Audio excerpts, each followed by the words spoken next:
If you're looking to start your therapeutic microdosing journey, but don't know where to start, especially when looking for the highest quality ingredients, including nootropics, and what you'd expect from a true microdose capsule, check out our friends at Brainsupreme. They offer the absolute highest quality ingredients so you can start your microdosing journey knowing that you're getting top-notch ingredients. To find out more, visit their website using that link right in the description, and you can get 15% off your entire order. I think it's just going to get weirder and weirder and weirder, and finally it's going to be so weird that people are going to have to talk about how weird it is. Eventually people are going to say, what the hell is going on? It's not enough to say it's nuts. You have to explain why it's so nuts. The invention of artificial life, the cloning of human beings, possible contact with extraterrestrials, the systems which are in place to keep the world sane are utterly inadequate to the forces that have been unleashed. Welcome back to Forbidden Knowledge News. I'm your host, Chris Matthew. Today my guest is Derek Stitt. We are having our film fundraiser for movie number 3. It's going to be a sci-fi comedy mockumentary featuring myself and many of your favorite researchers, authors, and content creators.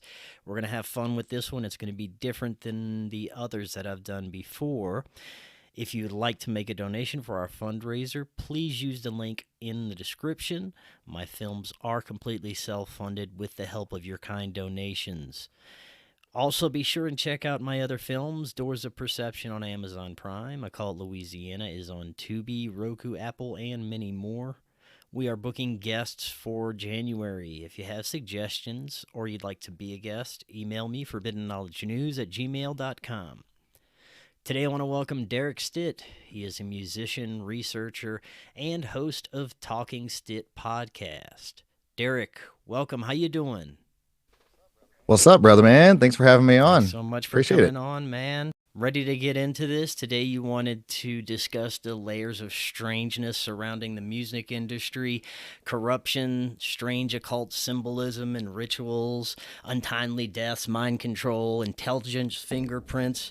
It seems the less you know about your celebrity idols, the better these days, because it's really difficult to find any famous musician or celebrity that hasn't been compromised in some way, except for yourself. You're a musician. This is why we're going to get your insights into this. Very excited about that. Before we do, this is your first time on. Tell us a little bit about yourself and let the audience know how they can find out more. Well, like you said, I'm a musician. Been playing bass and guitar since like 11 years old, so about 25 years now. Played in all kinds of bands, whether cover bands, original bands, big stages, little stages, no stage whatsoever, playing on the floor to 3 people.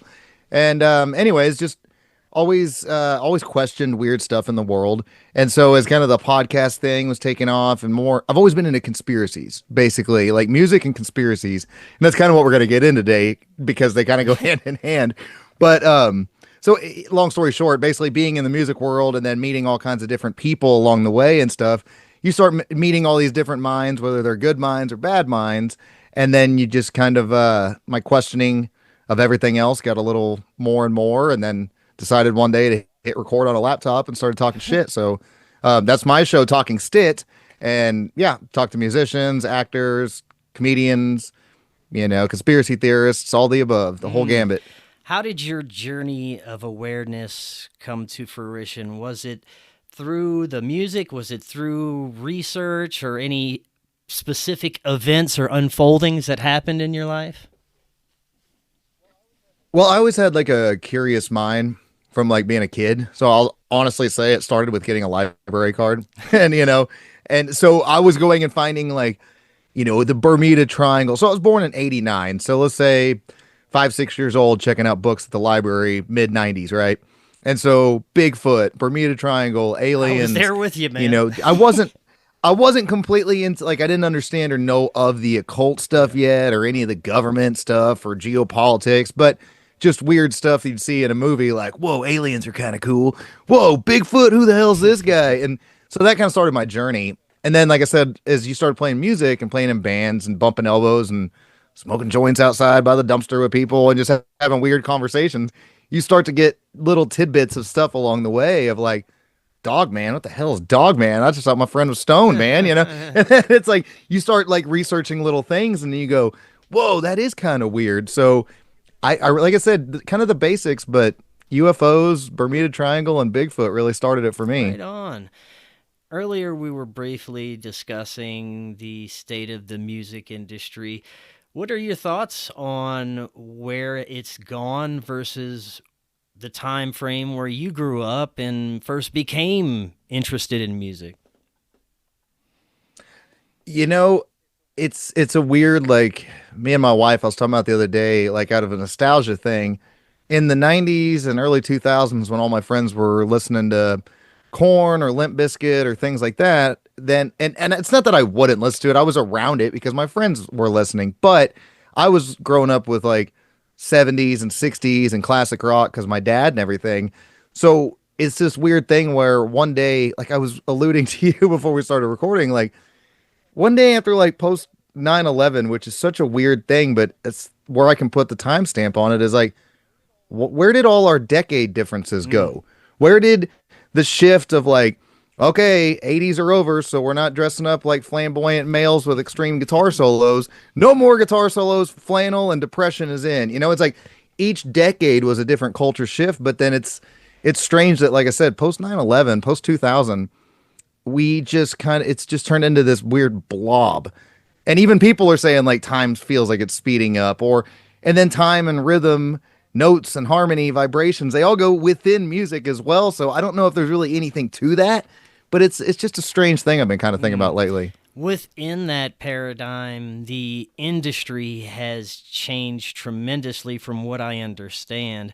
I used to play music in bands in the 90s a long time ago, but I was never really in the industry per se. We had one little album that we made with an 8-track in our garage, but that was the extent of my experience with that. But it does seem to be a much different landscape now with the ability to post your music on streaming services and have it distributed that way. But what's it look like to you compared to whenever you first started playing? Does it seem like the independent artist has a better shot at getting out there now than they used to? I know what you're saying. I think there's a little more of like, you can be more of a flash in the pan, but I don't think, unfortunately, like you're not going to have the success without the money and the backing behind you. But then with that comes the double-edged sword of being roped along to what the producers and the studio execs and all those guys, when you get in contract mode versus freedom mode, it's same with a podcast. If you really think about it, like if you do it by yourself versus having all these sponsors and these guys that tell you what you can and can't say, how your music can and can't sound, too many ballads on this album, too many. So the freedom comes kind of with a cost, to where it's a weird thing where nowadays we can do it all on our own, but you've got to unfortunately like keep pushing constantly, like the TikTok world with conspiracies or things like that. Like you don't have that other guy to be like, oh, I recorded the guitar part. Cool. I'll see you in a week. And then tell me what happens next. Like those days are kind of over if you do want to make it to some extent. But seeing what happens to all these people that make it, it's a scary thing where like, wait, knowing more now, why the hell would you want to make it? I mean, that's a real kind of legit question. It's almost like a politician. Like you kind of got to be a psychopath at this point to want to be some top level arena performing musician, in my opinion.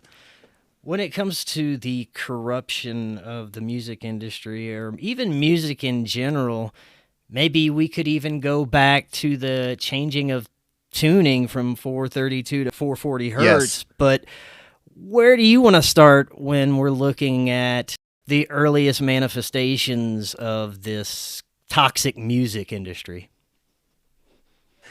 You know, it's funny. It's like wars. There's always been wars, but then now we have like the military industrial complex. That's kind of what like music, vibration, singing, all these things had always been around. But then it's like once these big wigs, these CEOs and people got their hands on it, they corrupted it.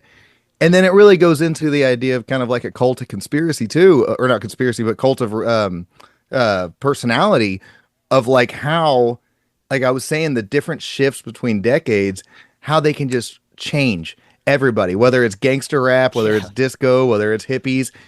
It's just like a light switch. They can walk in with this power and shift the masses. So then when you think about like, well, what is music?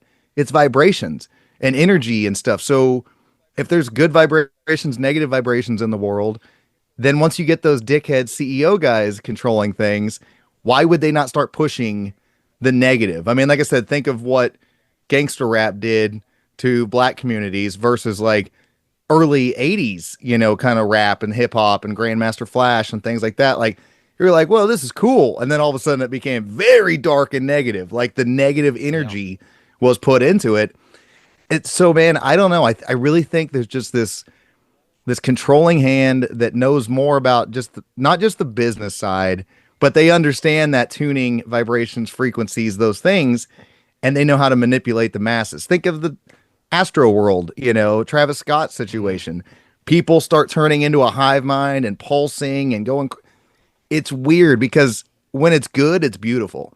But if you're using it for nefarious reasons, bro, you start getting into like riots and stampedes and deaths and things, and it kind of takes the beauty away from the music. You get what I'm saying? 100%. When we look back to more modern music, at least in the 60s and 70s and even 80s and 90s, as you were alluding to, that fundamental shift in how the music is expressed and the difference between generations seems to have stopped after those eras of music. But we can really look back to those eras.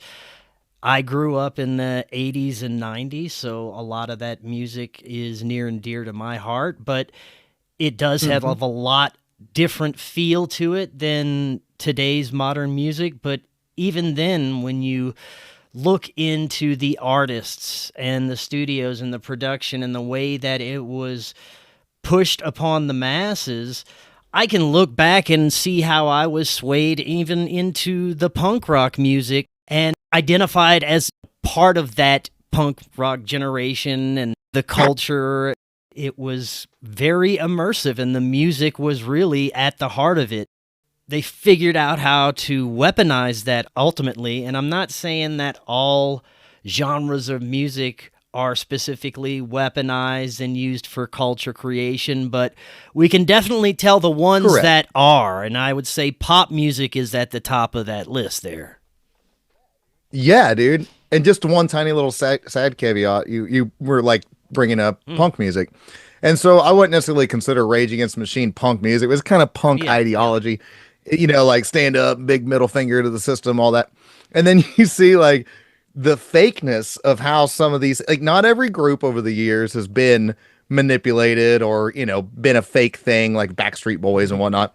But the thought that like Rage Against the Machine turned into Rage for the Machine, COVID happened, and you can't come to our show. Hey, give middle finger to the system, but make sure you have your mask on and your Vax card while you're showing up. So we kind of saw like what you're saying, near and dear to your heart. How many movies did we grow up with to see that old actors get social media and turn into, can I say retarded on the show? Okay, cool. And then, like look at Robert De Niro, they turn into retards, and you're like, oh, but dude, you were in so many great movies. But so you start to see that some of those people you thought were one way might have actually been kind of bought and sold, and now their true colors are really shining through as they get older. COVID was the But then punk dead giveaway for folks like that. There were so many that were mandating masks and vaccinations and taking their music off of Spotify because they didn't agree with certain policies or whatever the hell they were doing to conform to the agendas. It was a great revealing for people who are aligned with the system and who are easily manipulated and brainwashed. Dude, you talking about taking music off Spotify. I mean, Neil Young. So Neil Young, Crosby, Stills, Nash and Young, and then all his solo stuff. And so you got like For Dead in Ohio. You're singing a cultural political song back then Yeah. because you don't trust the man. The man shot these people at this protest in Penn State. Was it Penn State, I believe, or Yeah. Kent State, in Ohio or whatever. And anyways, so these people, like the hypocrisy. You saw Neil Young going after Rogan, and people can love or hate Rogan. I don't listen to him as much anymore. It just depends on the guest if it's a interesting one. But the irony of like Joe Rogan just talking shit on the internet with a microphone saying maybe we shouldn't trust the system, trust the experts because they've lied to us all these other times. And so we just saw, like I said, the hypocrisy again of Neil Young, who used to be Mr. Hippie and screw the establishment. Now I'm lockstep in line for it. That makes me wonder to what degree are these people under complete control, even from the get-go? Were they created by three-letter agencies? Were they created to be the conformist artists that they are? In many cases, I'm sure they were. In some cases, I'm sure they had great natural talent and they were scouted and infiltrated and then groomed to be something completely different than they were supposed to be. Or they threatened to take their money away, and that'll change their tune quickly if they're making a lot of money. So I'm sure there's many reasons for the way that artists and the reasons that artists would align with certain ideologies and agendas. But going back to some of the original rock and roll artists, it does seem, if you the deeper you look into it, it does seem that there is some creation of different musical artists happening at some level. At least some very powerful grooming and steering in certain directions. 100%, dude. I mean, let's just go back to the damn beginning with like Elvis, obviously, and then the fact that 90% of Elvis's songs, it's more than 90%, aren't even Elvis songs. Like they're almost every single time somebody else's song. So it's this cultivating, like, there's some executive that's sitting back, cultivate. This guy has a good song. It'd be better if Elvis sang it. Yes. Grab that one, grab this one, grab that one, grab that one. And then now we've got 5 CDs worth. Now we have a 5-year plan, release a CD each year with 10 songs, et cetera, et cetera. And then so you get this idea of like, it can take something that was beautiful at first, like, and then, a lot of those were black blues artists that had no.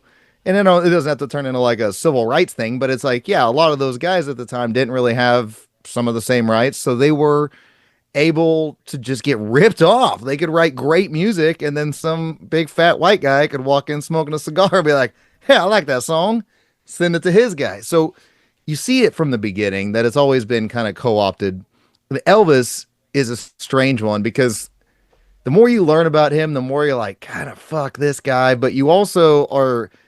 It's a weird thing where if there's never been a rock star and you're the very first one, like, what do you do? Like, you don't know what to do. There's no standard of like, okay, so-and-so OD'd at this age, so maybe try not to do what he did. And this guy, you kind of see what I'm saying? By 72 or 3, we had about 10 deaths and shit. We're like, okay, don't do that. Don't do that. Don't do that. But Elvis being the first guy, late 50s, coming out and being the original rock star, and then the sexualization, which is another thing, because then, all of a sudden the 50s and 60s, girls started to get a little more promiscuous. And if that's their thing, that's their thing. But you could still see that manufactured thing, like the parents were outraged.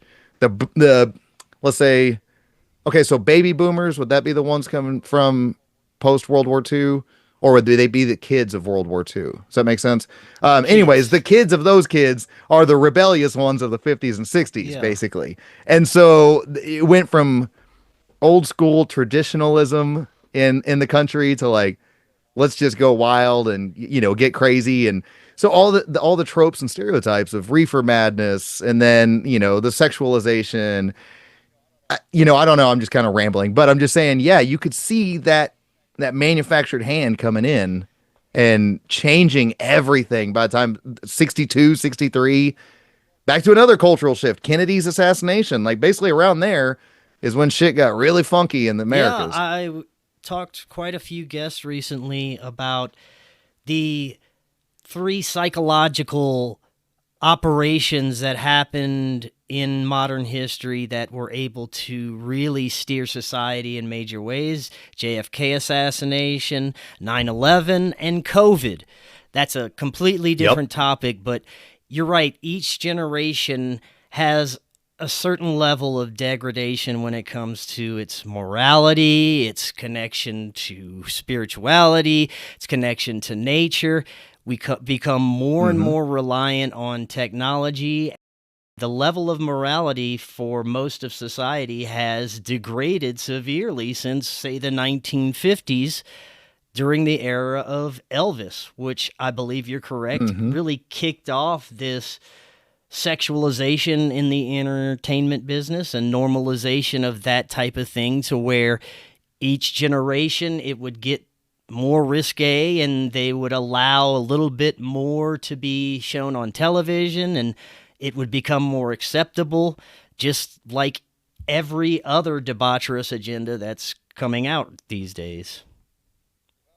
Well, and then it kind of normalized the pedophilia side of it too, because I mean, of Priscilla, what was she, 14 or 15? I can't remember. They say they didn't have sex, so she was all, yeah, you know what? That's what every fucking pedophile that's grooming says, you know. Oh, hey, we're just, you know, using hand stuff. It's still a kid, bro. Like, anyways, so then like that turned into a thing where another band I love the hell out of. Everybody says the Stones and the Beatles. Who's better? The Who. Okay, the Who, man. The Who came in. In my opinion, you brought up punk rock. I think the Who kind of created punk rock. If you go back and watch all these old 70s punk bands, they weren't influenced by the Beatles. That was the pop rock. The Stones were kind of like the black blues and, you know, drinking some beer and having a good little swagger rock and roll. And then the Who just came in and smashed instruments and blew drums up on stage. You're like, these guys are punk rock. But then Pete Townsend is, you know, got some weird pedophilia past. Then you got Gene Simmons in the 70s, you know, Christine 16 and shit like that, which I'm a huge Kiss fan, but separate art from artist. I get it. And then, you know, it's like these people were just like so brazen about it. You get into the 80s, Motley Crue, the song All in the Name of Rock and Roll. That's the name of the song. The first lyric of the song, she's only 15. She's the reason that I can't sleep. You're like, you're not even hiding it at this point, you know? But then it goes to like these people, it's idol worship. They see these musicians and these larger than life, let's say the 80s for a second, like Motley Crue. There was no hiding the cocaine and the pedophilia and the debauchery. There was no hiding. That's what made them famous, you know? So people wanted to be like Motley Crue. And then that's like that weird also like, wait a minute, is somebody still steering that even worse degradation? Because if Elvis was bad, dude, Motley Crue is Elvis on steroids, if you think about it, you know? 100%. Earlier, you mentioned untimely deaths, people who have overdosed, but there have also been mysterious deaths, assassinations. Think about things like the 27 Club, where these people seem to all be dying at the age of 27, which seems oddly strange. What are your thoughts about ritualistic the almost amount of untimely deaths that have occurred through the entertainment industry, specifically the music industry? Well, here's another funny one that like it always, you brought up like 27 Club, and this person is in the 27 Club, and it's a little bit of a weirder story too. So Graham Parsons from the 60s, from the band, you know, the old the group, the band or whatever, or no, he was in the band or the Birds, I can't remember, but Graham Parsons was a part of this 27 Club, and his story is that once he died, his other bandmates went and grabbed his corpse, his body, drove out to Joshua Tree, and then cremated his body like a effigy, basically, or something, you know. And it's like, yeah, dude, it's so weird because this is like a mainstream thing that everybody knows. You know, okay, Brian Jones from the Stones 27 Club. You got Jim Morrison. You got Janis Joplin. You got, even nowadays, Amy Winehouse. You got, you know, like the list goes on and on. But it like, nobody brings up the Graham Parsons one where it's like, bro, his friends did like a ritual body burning in the desert. Like, that's insane. But I think there's something to it's like, I don't know whether it's a Hegelian dialectic shit or something, but there's this symbology. Like, I don't know of what the number 27 means in gematria or if there's some deeper meaning to it, but there's something about like, we can make you as big as you want, but there's this like cutoff date is almost what it, Yeah. because I don't know what the 27 club is to me, but I feel like it's almost like, okay, we're going to give you everything you want. And then all of a sudden, here's a new watch that only counts down. It doesn't count forward. It counts down to your last second. So enjoy everything that we've given you. And then once that number hits, you know what's next, you know? Yeah, it's crazy, man. Along the same lines of the untimely deaths and your talking points, you mentioned the sacrificed family members that Uh-huh. could possibly have some correlation with some sort of occult esoteric ritual. Well, I think there's okay, that's the two Yeah. things in one because back in the day it seemed like, and I can't think of a specific example off the top of my head right this second, but it seemed like you had to sacrifice something to get something. Like you had to, like a family member or something like that. But nowadays it seems like it's inverted to where you have to like sacrifice one of your kids, but not death. Like you have to stand in the public eye and say that I stand with my trans child now or something. So in a weird way, like if you think about it, like when they say like the trans community, you're dead naming me. So you're still sacrificing somebody. If your son was born Steven and then turns into Samantha, Steven is dead. But if that keeps you in the spotlight, I mean, think of just actors alone. How many of all these actors in the past 5 years, 10 years, all of them have like 3 trans kids, like Megan Fox or things like that. You're like, there is no, like, if this is a betting app, like if this is Kalshi or, you know, whatever, you go put some money down right now. Like the odds are not happening in that favor. So I don't know. You got the Michael Jordan stuff, which that's basketball. I get it. But, you know, Michael Jordan's dad, or then you got Kanye. Kanye talked about sacrificing they made me sacrifice my mom. Kanye said that many times. You're like, but like, I don't know. I think it started getting too obvious with the internet world of shit. What's her name?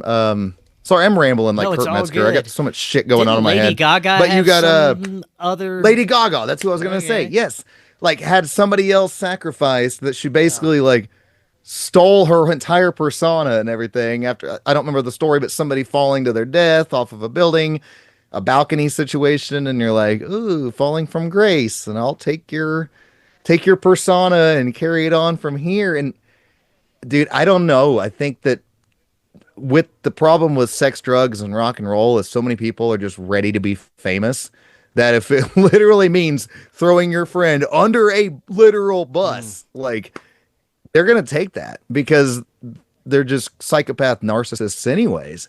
That's why I said earlier of you would almost have to, like, knowing what we know now and how all these people's claim to fame and getting famous over the years has happened, you'd almost be crazy to want to be famous at this point. When you look at how many people have also been suicided that are connected with the entertainment industry, I have to think of Isaac Cappy, who was rattling off names, and this is not necessarily just for the music industry, but film and entertainment as well. From the beginning, they are just being used and blackmailed and groomed to be in that position to be able to throw away at a certain point. Once they reach their usage, whatever they have been created for, and after they've kind of reached their, like you said, expiration date, it's fair game to take them out in some way. Man, the Isaac Cappy thing makes me think of the whole. Let me ask you a question. Like, what are your thoughts on the Chris Cornell and Chester Bennington rabbit hole? I don't know because it's enough that same about that, really. I think it's suspicious that the biggest suspicious thing is like you get more questions asking questions. You don't really get answers. That's the conspiracy world, right? But like the fact that, okay, Chris Cornell, yeah, He's known to be a heroin user and a this and that, a bunch of other drugs and stuff. It was the 90s, baby. Okay, I get it, right? Back to the culture shift. Why did all the drugs shift at the same time as the music shifted? Oh, I don't know. The 80s, we got cocaine coming in from fucking South America and Nicaragua and shit. Let's give that to the musicians to promote that. So, anyways, back to the 90s. Heroin was the new drug of choice, right? So, if you've got Chris Cornell from Soundgarden doing heroin because that's the thing that they're supplying to the musicians at that time of the big artists, then you get that good old scapegoat they can use of like, well, they committed suicide, or they're crazy and they're on drugs, or they were depressed, and you're like, nobody asks why. Why were they crazy and why were they on drugs? So the rabbit hole of like Chris Cornell was apparently hypothetically digging into child sex trafficking and things like that. I don't know how much I believe that, but it's interesting. But then Chester Bennington, a year later to the day, does the exact same way of committing suicide, which is basically just, what do you call it, autoerotic asphyxiation kind of shit like David Carradine, but doing the exact same thing ritualistically a year later to the day. That's what makes the red flags pop up. Like if one person did it, nobody really questioned when David Carradine did it. They were like, damn, dude, that's how horny you are. Shit, that's crazy. But, they just moved on. But the fact that two musicians that like apparently were trying to tell the truth about this child sex trafficking shit do the exact same thing a year later to the day, that's nuts. And then you get into the Chester thing, which gets even weirder because then you get into that John Podesta territory and the Pizzagate and all the stuff like that. And you're like, are there musicians almost like a reverse Manchurian Candidate? Like you're programmed in at first like a Manchurian Candidate, but then there's others that like they break the programming and they're like, no, I'm going off reservation, like Tripoli would say. And then once you try to go off reservation, take them out. You got Chester what's his name? Chris Cornell, the idea, Isaac Cappy as well. You can even throw in what they say about Fast and Furious guy, Paul Walker. Right. It's like, why does this story keep popping up? Whether it's just in conspiracy circles, but there's kind of a lot of those stories where this guy got taken out when he was investigating these things. And you're like, yeah. You're getting too big for your britches, I think, like I said earlier, that they don't have much of an awareness of what they're really getting into. And the deeper they go, probably the more compromised they get, the more that they have to participate in things, pedophilia or debauchery that is held against them at some point. And some people, I believe, are just strung along and they have no idea what's going on at higher levels. But for some reason, maybe they start to get wind of it or find out. And those people are probably some of the biggest threats as well. Yes. And then you've got the ones that sometimes are just dumb and they're just going along with it. And then they find out, they're like, what's going on? And then they stay complacent because fear of losing their value, losing their reputation, or possibly losing their life. But a really strange one is Dave Grohl. Have you gone down the Dave Grohl rabbit hole at all? I know that it was around the same time that he forced the drummer to get the vaccination. As far as anything conspiratorial or deeper, I haven't really gone down that rabbit hole. Well, let's go back a little, because Dave Grohl's got even more than just the weird drummer dying thing of, most people don't realize Dave Grohl wasn't the original drummer of Nirvana. Right. And then Dave Grohl, apparently his dad has military connections in a way where his dad was like not military, political.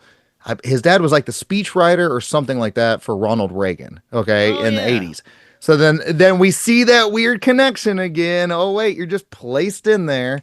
Just like Jack Black's mom worked on the lunar, bullshit and the coding, but that's a whole nother subject. But he'll come back up because he's good friends with Dave Grohl. But so Dave Grohl basically gets ushered into this band. Then you have, in a weird way, Courtney Love gets ushered into the picture of that band, and her father is like ex-CIA, I believe, and he's got all kinds of weird shit. And she said, she was SA'd a lot as a child and all that crazy shit, and disassociation kind of shit, which would lead to the drugs and her demise on most things. She's still alive, but she's been known as just oh, you're a junkie, you're a whatever. Nobody asks why. What happened to you? What made you choose that path? So back to Dave Grohl. You got these two powerhouses coming in, Dave Grohl, Courtney Love, and Dave Grohl, once Kurt is out of the picture, decides, I want to be the front man now, which, okay, you've been a drummer, and if you can sing, then cool, then you will step up front. But it is kind of weird of like, did you sit back and wait for that front man position, I want to be up front instead of the drummer guy. So then he comes in with the Foo Fighters, right? The Foo Fighters is already a weird name because that was, I believe the Japanese called some of the Nazi craft and shit that they saw flying in the air and stuff. It was the old World War II term, Foo Fighters. So anywho, Dave Grohl, he comes in, blows up. Then Taylor Hawkins comes in on drums from Alanis Morissette. She's kind of a weird one too. And then they just blow up, man. So then you get into the movie side of Dave Grohl. He's not just a musician. Dave Grohl was in The Pick of Destiny with Jack Black. And, they had the piece of the devil's horn. That was the guitar pick, right? Dave Grohl plays the literal devil at the end of this movie with the big rock off, like devil went down to Georgia kind of thing. I'm the devil. I love metal. He's doing the big drum solo. And so you're like, oh, okay. Yeah, okay. Devil shit and rock and roll. Okay. One time's fine. Then a few years later, this is like during COVID time, makes his own Dave Grohl movie, Studio 666. And you're like, what? That's weird. I never saw the movie, so fill me in if I'm wrong on something. But so basically, Dave Grohl becomes possessed in the movie. And then he just starts killing every single band member one by one. And then within a year, Taylor Hawkins dies in real life by drug reasons. And you're like, it's always the drugs. They always blame the drugs. Oh, he's an ex-drug addict. He's been to AA meetings. But so it's always an easy alibi to take somebody out if they've had a drug past. Doesn't mean they're still not doing it, but it's a good, easy way to take somebody out. So then Dave Grohl then goes through this weird humiliation ritual. Do you remember this the last year or two where come to find out he'd been having a secret affair? Oh, really? He announced that he had a baby with another woman while he was married. He's apparently fixed his relationship now. The Foo Fighters are back together. He had to go through this humiliation ritual thing where they took him out and like you got too big for your britches again, like I was saying. So Dave Grohl's back out playing gigs again, and they've got a new drummer for the Foo Fighters, and it's just almost like you had your little hiccup. We're going to make things hard for you for a minute, and okay, continue on. Wow. There's also... But dude, the Dave Grohl rabbit hole's weird. That is weird. Well, there's also the MK Ultra rabbit hole with these celebrity psychiatrists and doctors that show up in their lives when they're veering off the path a little bit, take them into a retreat for a few days, and a few days later they're back to their old antics, or their attitude has completely shifted and they're no longer causing any more trouble. We see this with Kanye, if he's one of the prime examples of this. Britney Spears. There's been a few others that have been associated with going off the deep end and then being reeled back in with some kind of doctor or psychiatrist or retreat or something like that. What do you think on the Britney Spears thing, man? And I don't mean to go off the deep end, but like some people will be like, that's not even Britney anymore. That's not even the same person. Well, I did see one where someone was pointing out in one of the weird videos that supposedly Britney posted how they were having AI glitches, and at times when she was spinning around, you could briefly see it was somebody else that was spinning in the picture, and I don't know if Britney's using AI or someone else is faking the videos, but it was a pretty compelling analysis. I have no idea what's going on, though. And then back to that sexualization of teenagers and shit, because, like, think of her start, dude. Yeah. Like, I mean, oh my God, you got guys that are like, okay, obviously actors, but like Ashton Kutcher is obviously fallen from grace, and a lot of those guys. But you go back to when he was, what was his old show? Punk'd. And then with like Hillary Duff and Britney Spears and blah blah. Like he's like, oh yeah, these are all the girls we're counting down till they turn 18 Jesus. and blah blah. We're like, you're saying this on fucking MTV. You're saying this on TV, and 25 years later, we're seeing these clips and we're like, of course, it was right there in front of our faces. And so with the Britney Spears thing, you go back to "Hit Me Baby One More Time" and all that shit, and she's 16 years old, man, and sexualizing the hell out of her. Now, she's probably made some weird decisions over the years, true, but it's just like, man, we see the same playbook over and over again. But then to jump to Kanye, like you had mentioned him, what are your thoughts on recent Kanye? Because like you were saying, flippity flu. Yes, he did another flip to where it just confuses everybody again, to where like you don't have to love or hate Kanye, but we're like, that goes to the argument where everybody can use the scapegoat of, well, he's bipolar. Yeah, he's bipolar. Yeah. End of story. You're like, no, is there a handler? Is there a guy jumping back in? Yeah. I mean, I think Kanye right now, I don't agree with him on a lot of things, but there's this weird thing of like Kanye turned into the rock star of doing whatever he wanted kind of thing of like, good for you, go in freedom mode and off the reservation. Go for it, bro. Yeah. But I think Kanye is scared as a father right now. I think that, I mean, because I got 3 kids, and I can see Kanye seeing Northwest or whatever out with her mom and looking like a grown up now, and all the makeup and then the fake eye tattoos and all this shit. I think Kanye is freaking out as a father now, and like reality's hitting him. What are your thoughts on that? I think you're right.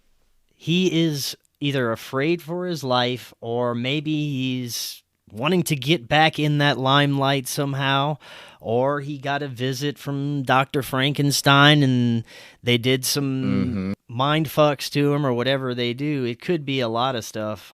I'm really not sure about that. But while we're kind of entering the realms of hip-hop and rap, what are your thoughts on the level of Satanism that has overtaken the hip-hop industry? I was never into rap, hip-hop, anything like that, but I have noticed that it has taken quite a dark turn in the past few years, really.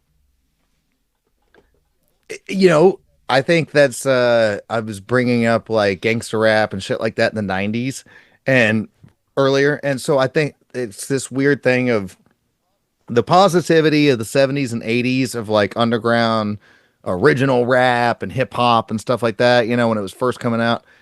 And then it got co-opted to like money, bitches, cash, and shooting people and drive-bys.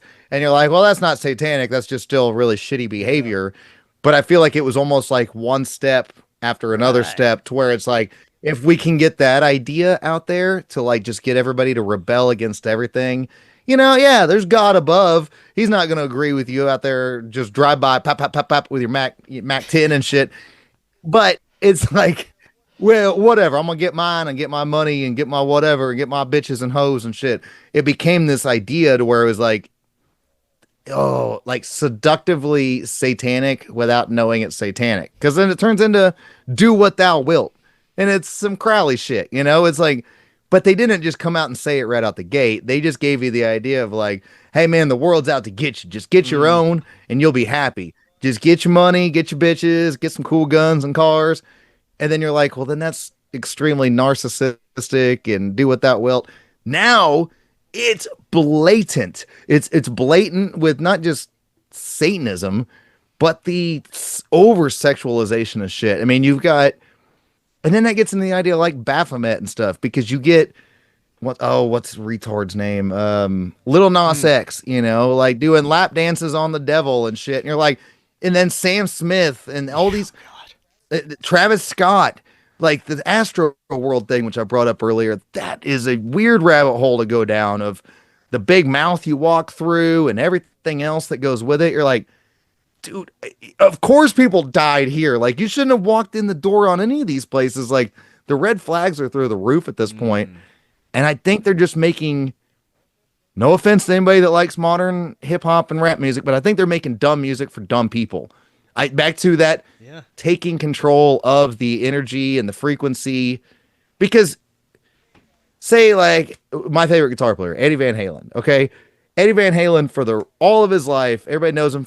Every guitar guitar player picked up a guitar, not every, but a lot picked up the guitar when they heard Eruption, and they were like, I want to learn how to do that.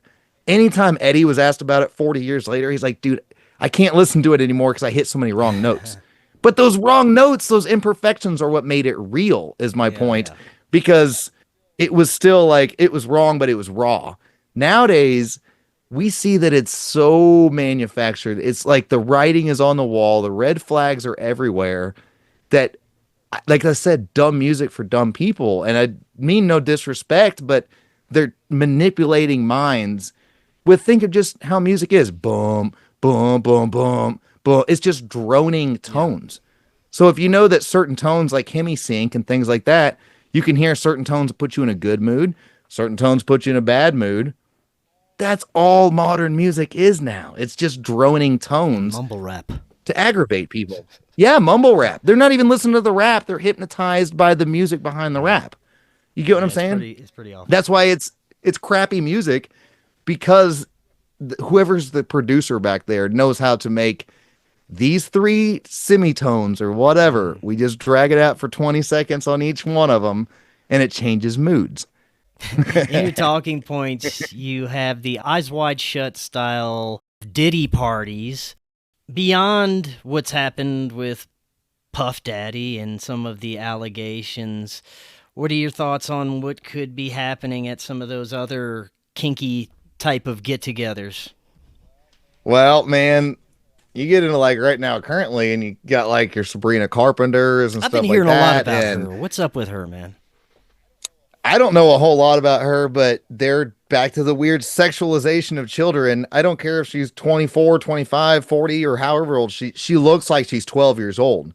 And they're sexualizing the shit out of that. And they're doing it on purpose. So it's weirdly outing like pedophiles that are halfway pedophiles. They're not white. You know what I'm saying? They're like, well, she's legal.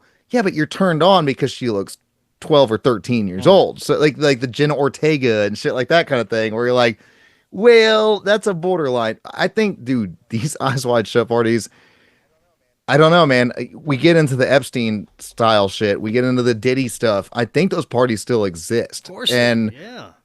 you know, exactly. Of course they do. And it turns into that, I don't know, back to the sex, drugs, rock and roll, young, dumb, full of cum. You bring in these new up and coming artists. You bring them into these parties, you glitz and glamour, show them everything they want. That's why I joke all the time.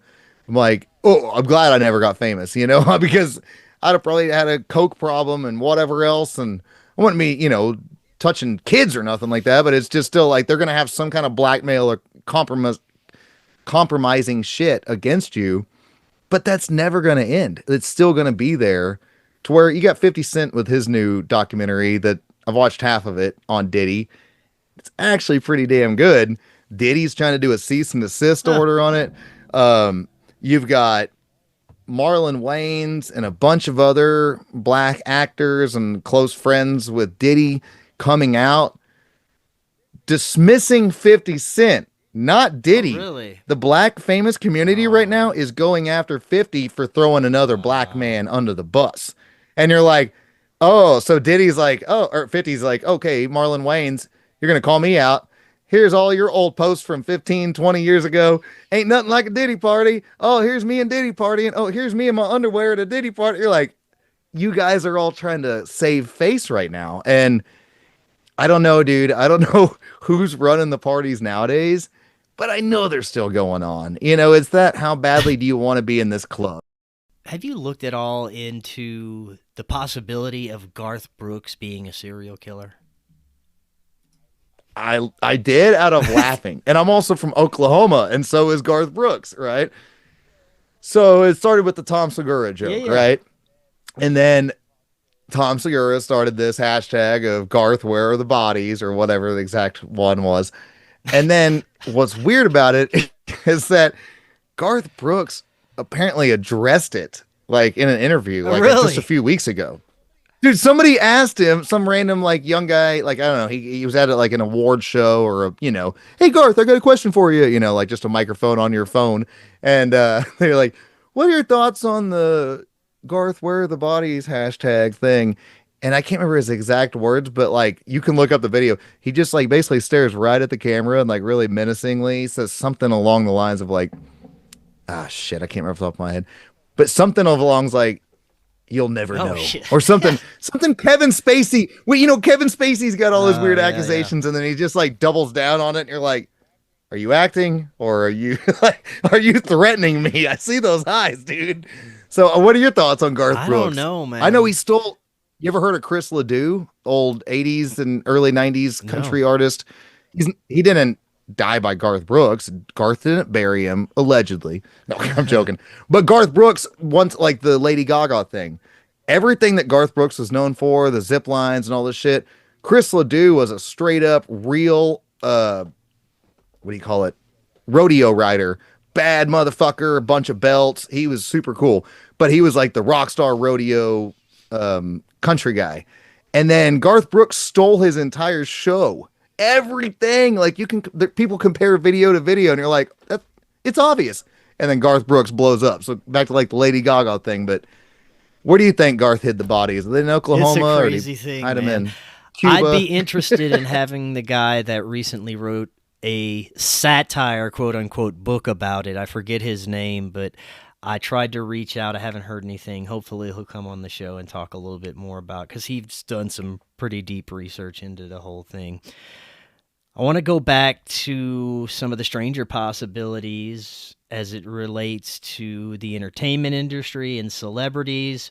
Mhm. Do you think Paul McCartney was killed and replaced with a clone? And what are your thoughts on the whole cloning of celebrity thing? Man, I think, if it was a magic 8 ball, all signs point to yes on the Paul McCartney thing. You get into like, I don't know all the exact symbolism, but the fact that a lot of people will break down is it Let It Be? Is that the album cover where they're walking across the street? Abbey No, not Road. Let It Be. Abbey Road, yes. They break that down. He's out of step as everybody else. They break down that John looks like the preacher and George looks like the caretaker and the whatever. There's a lot of weirdness. There's old reports of Paul McCartney dying in a car wreck. There's weird, like these things that, like, when there's a massive shooting or something, and you see the initial report, and then 2 days later, it's a completely different story. There's a lot of that with the Paul McCartney thing. But outside of him, I really think that the cloning thing is real. And I think they do it on purpose because, I don't know, go watch just a ton of movies, or just the fact that they were telling you about Dolly the sheep and all that crap.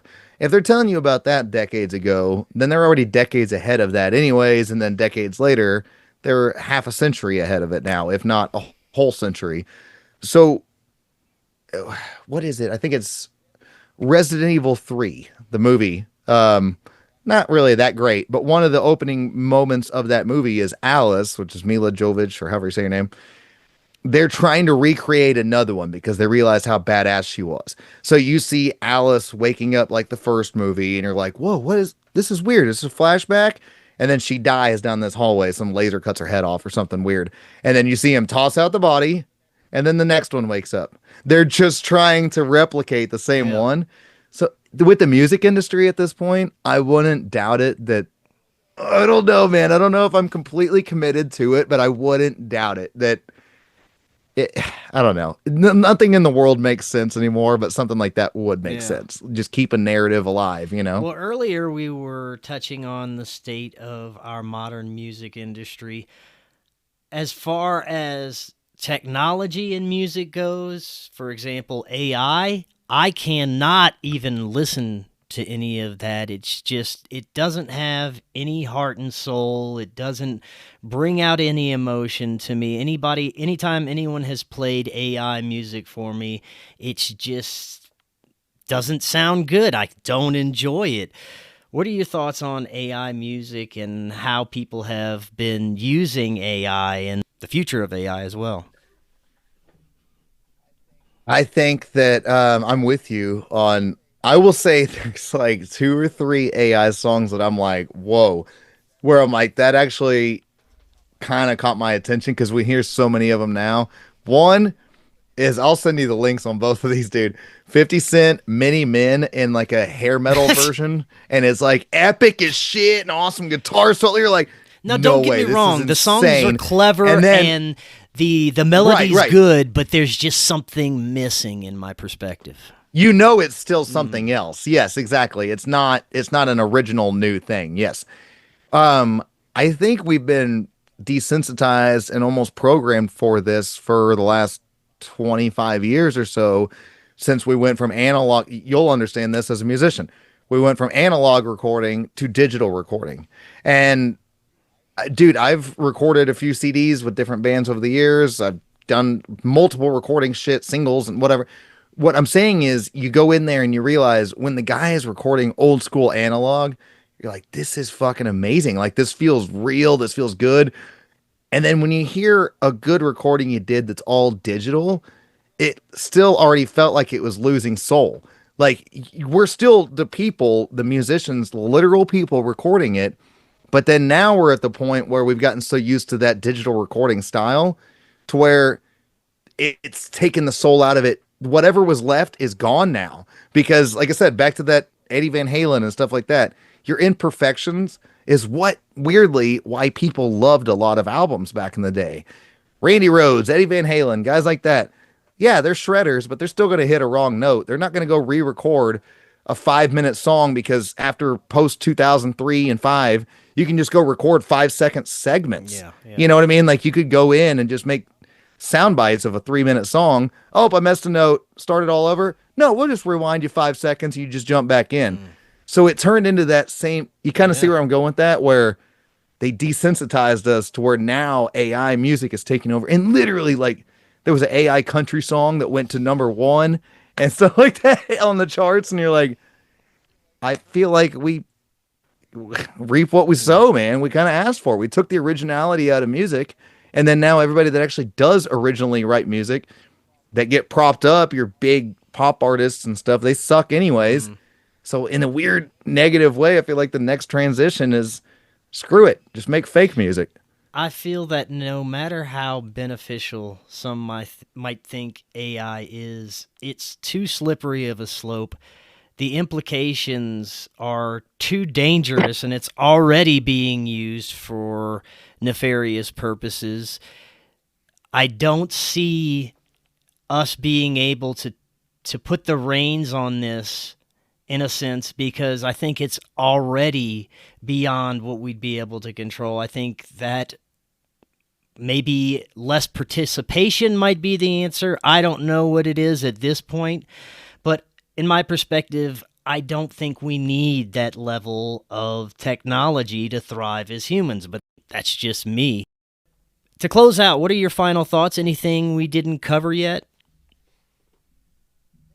Man, you know, I'll say this. I got 3 kids. My oldest, my daughter, she's playing flute in band. She plays piano at the house. She's got a guitar, but she doesn't really mess. She just likes to look cool and take a picture and feel like she's playing, you know, a Les Paul. I'm like, yeah, okay, that's cool. That's how you start. But, you know, she's learning piano stuff. She's learning flute. And, you know, I think that's the thing is, like, the last thing we were just talking about is, like, fakeness of music.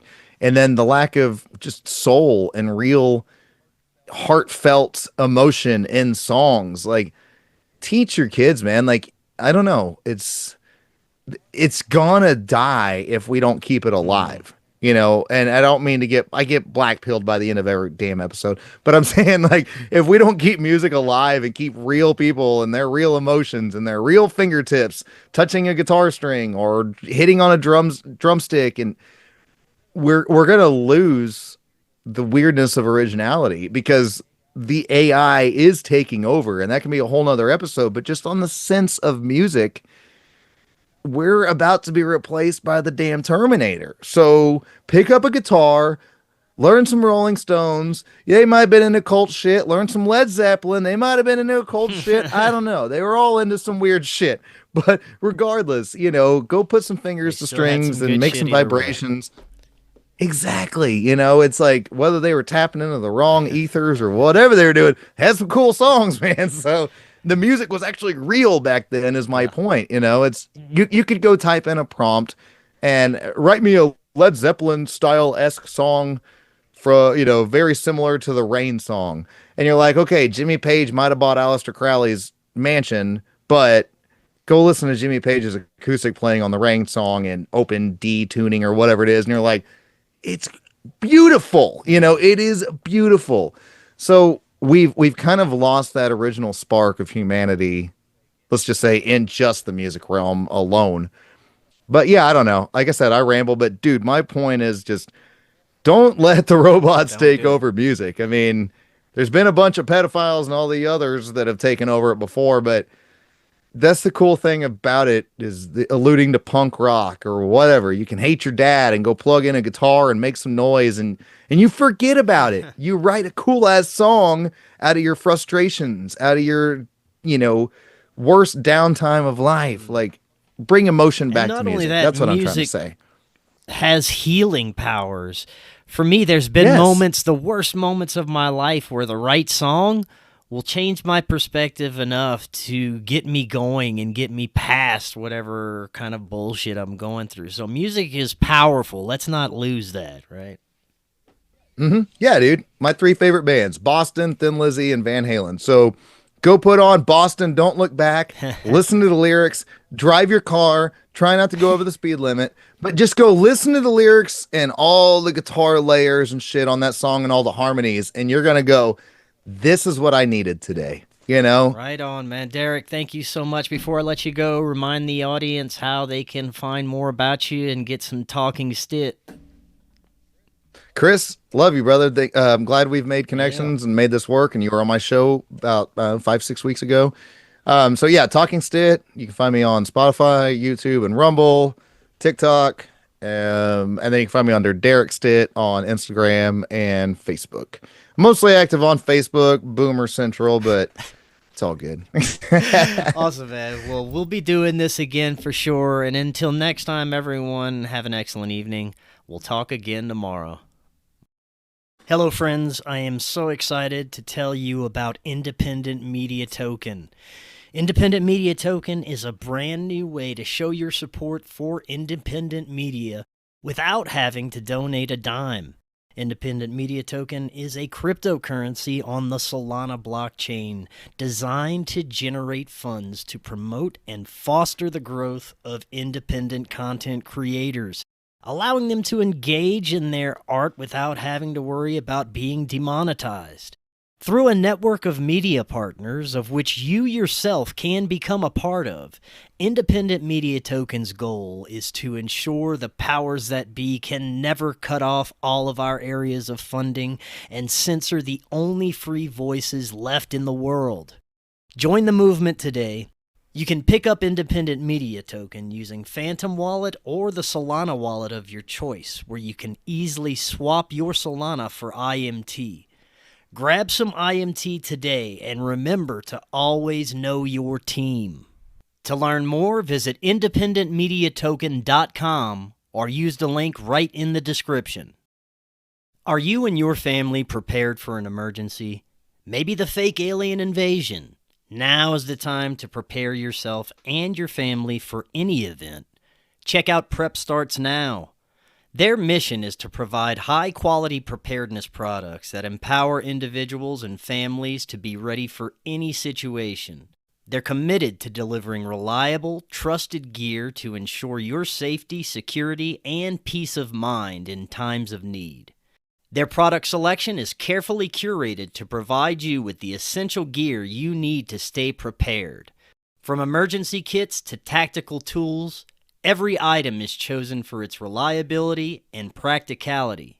Prep Starts Now understands the importance of family, and their goal is to equip you with everything you need to build a solid plan for your family's preparedness. In today's ever-changing world, being prepared is more important than ever, and Prep Starts Now is here to help you and your family stay ready with quality products and practical guidance. Use the link in the description and get 15% off your order.